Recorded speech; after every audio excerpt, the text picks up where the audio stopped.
M. Devman Raj, GOSK, secrétaire financier, représentants des associations du secteur privé, représentants des associations des PME, représentants du secteur public, capitaines d'industrie, amis de la presse, chers invités, mesdames et messieurs, bon après-midi à tous.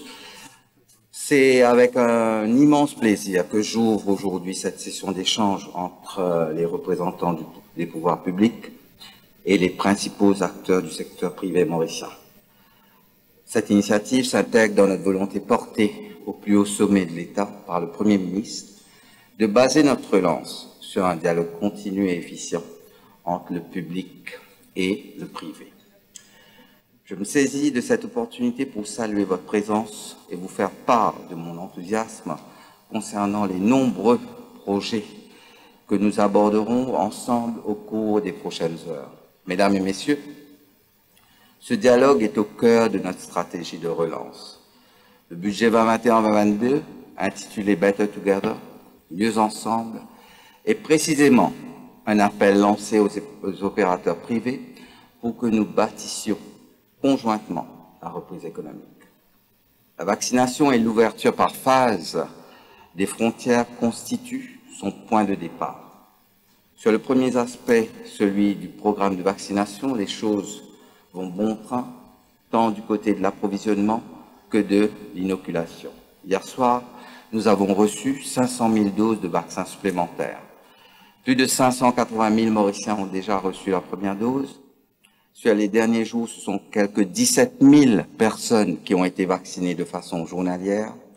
À ce rythme, 70% de la population devrait être vaccinée d'ici la fin de septembre 2021, c'est-à-dire à la veille de la seconde phase de réouverture. Afin d'assurer la reprise du secteur touristique, tout en protégeant au mieux la population, nous avons fait le choix d'une ouverture de nos frontières graduelle en deux phases. Premièrement, le 15 juillet, puis le 1er octobre 2021.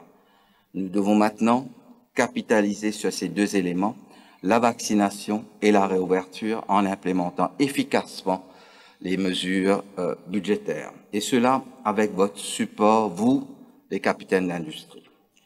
Vous, les présidents et les directeurs, secrétaires généraux des associations du privé. Mesdames et messieurs, après plus d'une année de crise et de restrictions, plus de 15 mois, il est grand temps de retrouver le chemin d'une croissance robuste et durable. Nous avons été confrontés à la pire crise de notre histoire, un nombre de choc s'évaluant à presque 15 points de croissance pour l'année 2020. De nombreux secteurs d'activité coupés de leur marché ont dû faire face à d'importantes difficultés. Le gouvernement ne les a pas laissés tomber.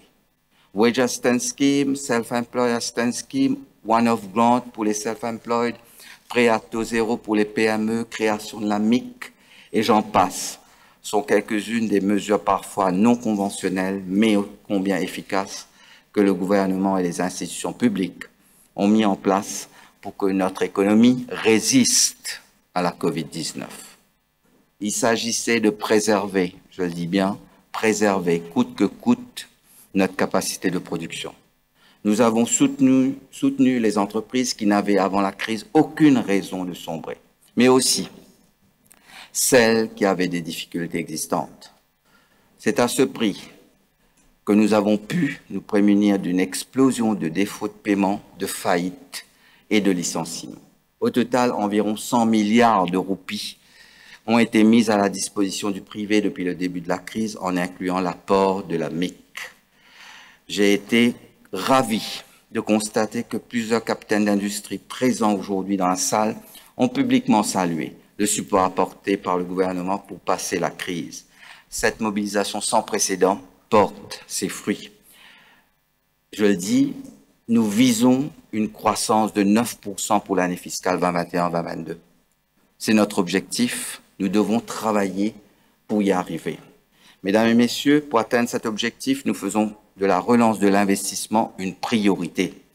Le budget 2021-2022 contient des mesures nécessaires pour stimuler massivement l'investissement, tant dans le secteur public, mais surtout du côté du privé.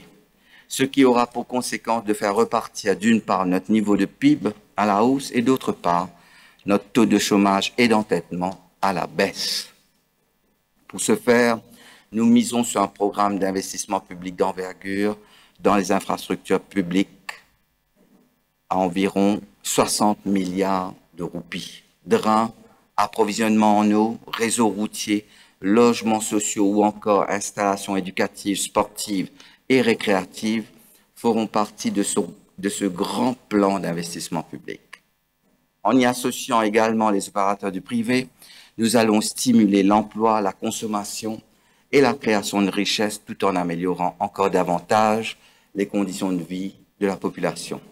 C'est un projet gagnant-gagnant pour l'État, pour les entreprises et pour les Mauriciens.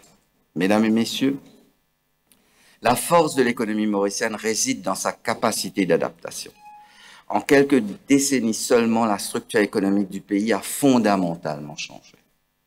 Notre économie est aujourd'hui pleinement ouverte et diversifiée. Elle continue d'ailleurs sa mutation pour s'adapter continuellement aux enjeux du monde qui nous entoure.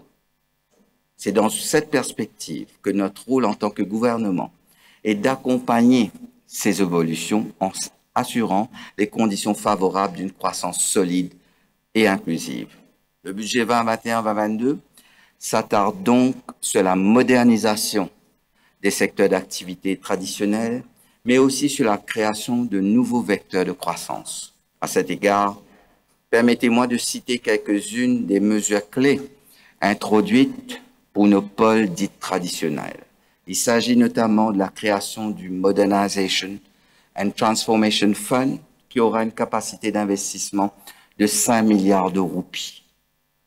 Il permettra aux entreprises dont les projets sont éligibles de bénéficier de prêts à un taux préférentiel de 2,5% par an sur une période prolongée allant jusqu'à 9 ans. Le manufacturier, l'agriculture et l'industrie de la pêche en seront les premiers bénéficiaires. Mesdames et messieurs, en sus, pour les planteurs, les éleveurs et les pêcheurs ayant des difficultés à repayer leurs emprunts contractés auprès de la DBM, ils pourront bénéficier d'une amnistie sur le montant et aussi sur les intérêts des prêts de plus de 10 ans et allant jusqu'à 200 000 roupies. Grâce à ce dispositif d'assistance, plus de 2000 planteurs, éleveurs et pêcheurs à Maurice et à Rodrigue seront financièrement soulagés. Au total, 183 millions de roupies de dettes seront rayées. Par ailleurs, nous avons également annoncé la révision à la baisse des taux d'intérêt annuels sous l'actuel Leasing Equipment Modernization Scheme, plus connu sous le nom de LEMS. Enfin, au profit des entreprises mauriciennes tournées vers l'export, l'Export Development Programme et le e-Export Directory de l'IDB vont être prochainement lancés. Nous pourrons y revenir plus en détail lors de nos échanges à venir. Je tiens par ailleurs à souligner qu'à ces mesures qui accompagneront la transformation des secteurs traditionnels s'ajoute le maintien d'aides publiques pour les entreprises les plus en difficulté. Je parle ici de l'extension du Wage Assistance Scheme et du Self-Employed Assistance Scheme pour le tourisme et les PME, ou encore du prolongement du financement de la compensation salariale de 375 roupies par mois pour les PME.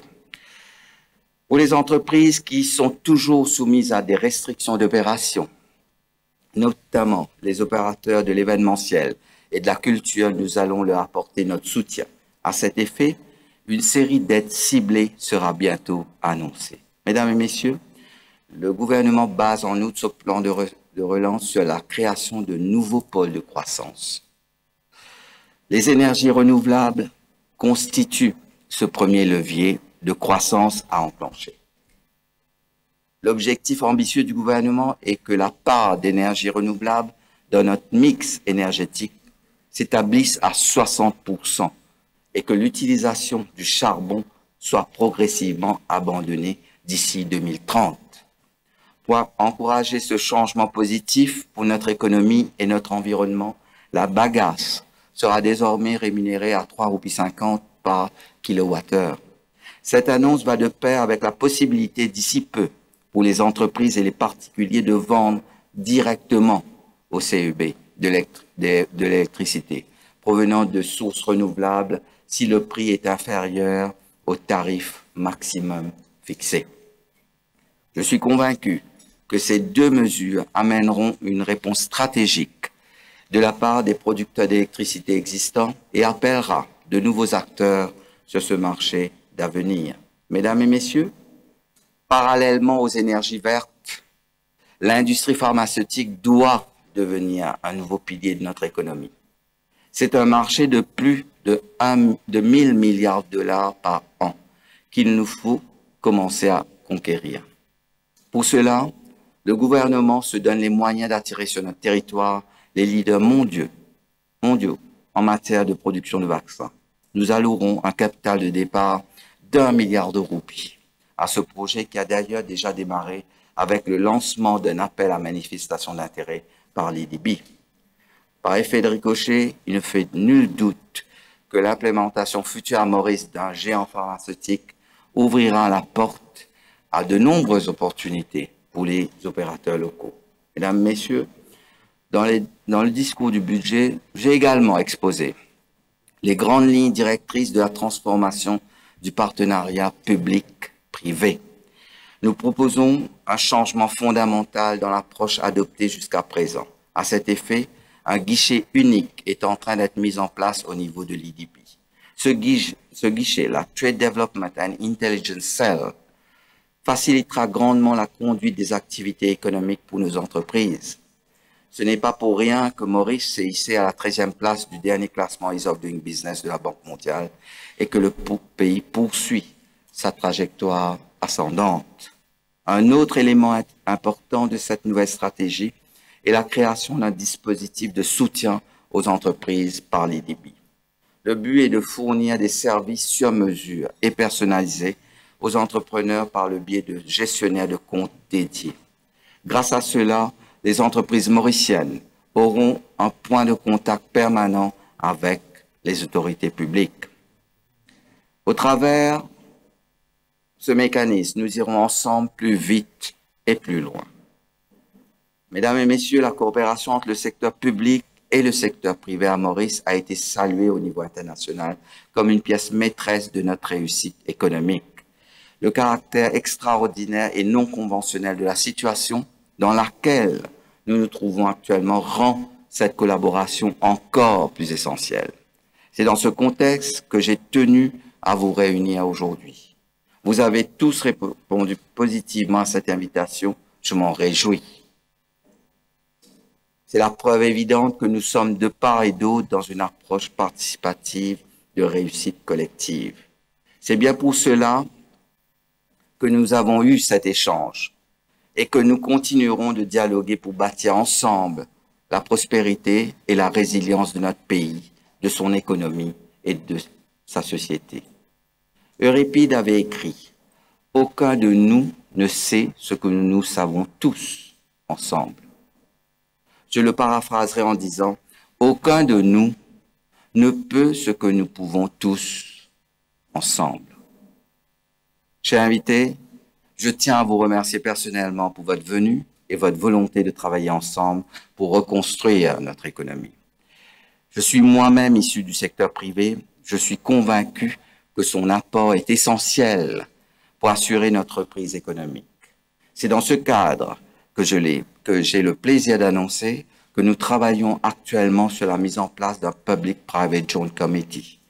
Ce comité placé sous ma présidence sera créé en vue d'institutionnaliser nos échanges et de s'assurer d'un suivi régulier des problématiques que vous rencontrerez.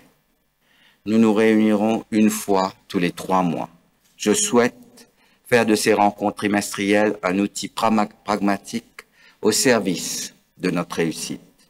Et je ne doute pas que cette plateforme de dialogue entre le public et le privé sera d'une redoutable efficacité. Sur ces mots, je vous remercie de votre attention et vous donne la parole. Merci.